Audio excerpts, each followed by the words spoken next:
श्री चंद्रशेखर जी। माननीय सभापति जी, जय भीम। बहुजन समाज में जन्मे सभी संतों, गुरुओं, महान पुरुषों को नमन करता हूं, जिनमें महात्मा ज्योतिबा फूले, डॉक्टर बाबा साहब अम्बेडकर और मान्यवर काशीराम साहब को मैं याद भी करता हूं आज के दिन पर। साथ साथ नगीना की महान जनता और भीम आर्मी और हमारी पार्टी आज़ाद समाज पार्टी काशीराम के साथियों का भी धन्यवाद करता हूं।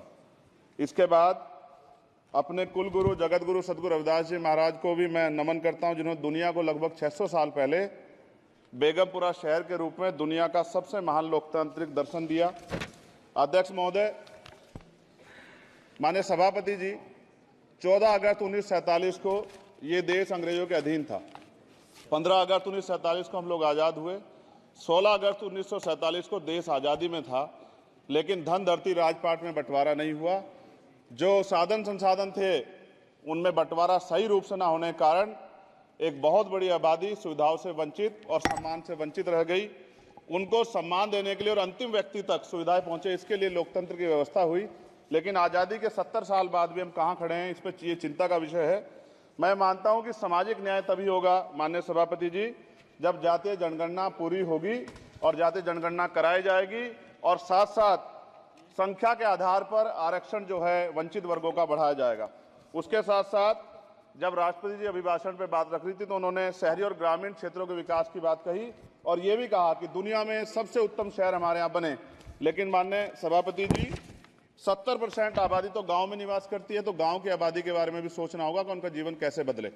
माननीय सभापति जी, उच्च शैक्षणिक संस्थानों में बहुजन समाज के जो छात्र हैं उनके साथ कास्ट एट्रोसिटी हो रही है, निरंतर उनकी हत्या हो रही है।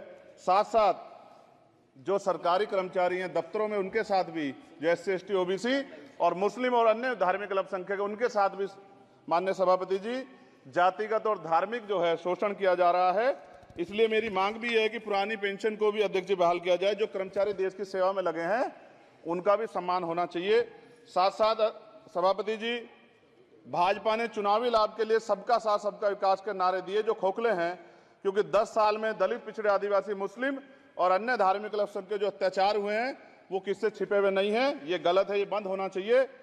सभापति महोदय जी, महामहिम राष्ट्रपति जी के अभिभाषण में निजी क्षेत्रों में SC ST OBC को रिजर्वेशन देने का कोई उल्लेख नहीं हुआ है, जो कि आज चर्चा का विषय, क्योंकि 98% प्राइवेट सेक्टर है, 2% सरकारी सेक्टर है, तो 98% प्राइवेट सेक्टर में भी हमारी हिस्सेदारी की बात होनी चाहिए। माननीय सभापति जी, आशा कार्यकर्ताओं, आंगनबाड़ी वर्करों, भोजन माताओं के वेतन वृद्धि पे भी कोई उल्लेख नहीं हुआ है, वो भी अभी नंगे, उन पर भी सोचना पड़ेगा। माननीय सभापति जी, जिस क्षेत्र से मैं चुन के आया हूं नगीना से, वो बहुत पिछड़ा क्षेत्र है।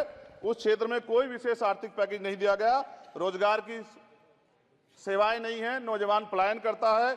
IIT, IIM, एम्स, केंद्रीय विद्यालय आदि शिक्षा में और चिकित्सा संस्थानों की स्थापना होनी चाहिए, जो कि नहीं है। और माननीय सभापति जी, मानसून सत्र आ गया है, मेरा क्षेत्र बाढ़ से बहुत प्रभावित है, इसलिए मैं आपसे आग्रह करूंगा कि वहां के लोगों को बाढ़ से निजात दिलाई जाए।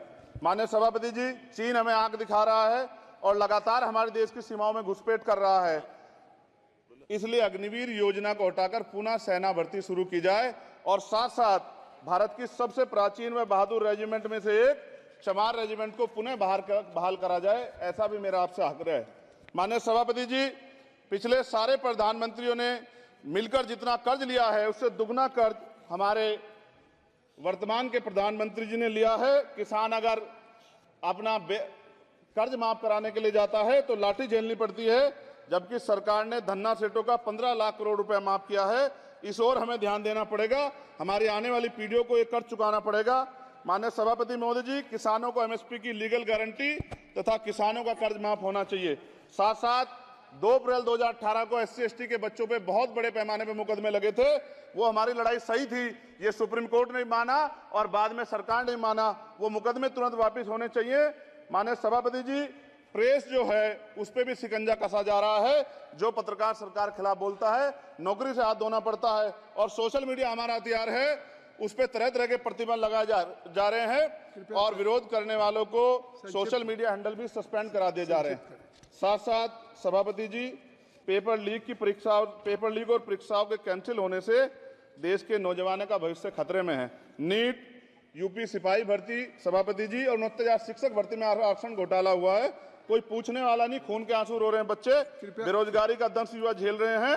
इसलिए मेरा आग्रह है कि युवाओं के लिए कृपया समाप्त करें चंद्रशेखर। माननीय सभापति जी, मैं पहली बार बोल रहा हूं, आप कहेंगे मैं बैठ जाऊंगा, मैं आपकी बात, मैं संवैधानिक मर्यादा का पालन करूंगा, मगर हम तो माननीय सभापति जी सुन ही रहे हैं। आप बोलिए, 1 मिनट। धन्यवाद। एक मिनट और बोलिए। अध्यक्ष सभापति जी, नारी सम्मान की बात करने वाली सरकार, हमने मणिपुर देखा सर, हमने पहलवान बेटियों का हर्ष देखा सर, और हमने सर हाथरस की बेटी का हर्ष देखा सर, और हाथरस के परिवार को जो वादा किया था सरकार ने वो भी पूरा नहीं किया। और महिलाओं में भी, स्पेशली दलित, पिछड़े और मुस्लिम वर्ग की, आदिवासी वर्ग की महिलाओं के साथ आज भी एनसीआरबी का डाटा कहता है सर जो जुल्म हो रहा है वो सहनीय नहीं है सर। साथ साथ कोविड में तैरती, हमने कोविड में बहुत सुना सर, कोविड में तैरती लाशें भी गंगा में हमने देखी है सर, और मजदूरों का हाल भी हमने देखा है। सभापति जी, बस सब समाप्त कर रहा हूं। नोटबंदी पे छोटे मजले उद्योग की जो कमर टूटी वो भी हमने देखी है। सभापति जी, शैक्षणिक संस्थानों, विश्वविद्यालयों में, चिकित्सा संस्थानों में ओबीसी एसटी के योग्य अभ्यर्थी को एनएफएस करके जिस तरह निकाला जा रहा है, लेटरल एंट्री करके जिस तरह हमारे रास्ते बंद किए जा रहे, ये भी हम देख रहे हैं सभापति जी।